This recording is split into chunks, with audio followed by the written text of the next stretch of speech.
एक दिवस ते लेकर भुकेनं व्याकुळ झाले, काकुळतीला आले. आई जवळ रडत रडत गेले. आईला म्हणाले, आई भूक लागली ग. त्या आईनं त्या लेकरांना जवळ घ्यावं, डोक्यावरून हात फिरवावा आणि शेजारची 2 घर मागायला जावं. नेहमीप्रमाणे तिच्यासाठी त्या दोन्ही घरची कवाड बंद झालेली असावीत. त्या मायेनं तसंच घराकडे माघारी यावं. पिठाचा डबा हुडकावा, चाळणीतलं पीठ घ्यावं, त्या पिठाची भाकरी मळावी, काठवडीमध्ये भाकरी थापावी, तव्यावर टाकावी, इंगळावरती भाजावी आणि त्या लेकरांना खायला घालावी. आणि राहिलेलं पीठ त्या पिठामध्ये पाणी ओतावं, त्या पाण्याचं दूध करावं आणि लेकरांना सांगावं, बाळांनो दुधाबरोबर भाकरी खाऊन घ्या.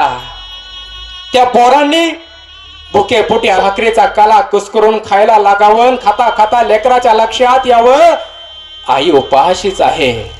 आणि मग लेकरानं आईला म्हणावं, आई तू जेवलीस का ग? आणि आईनं म्हणावं, बाळा तू घे जेव, मी काहीतरी शिजवेल माझ्यासाठी. भूखे बच्चों की तसल्ली के लिए माँ ने फिर से पानी पकाया देर तक. अरे स्वतः उपाशी राहिली ती माय आणि आपल्या लेकरांच्या मुखात जिनं घास भरवला. स्वतः उपाशी राहून लेकरांच्या मुखी सुखाचा घास भरवणारी ती माय असते.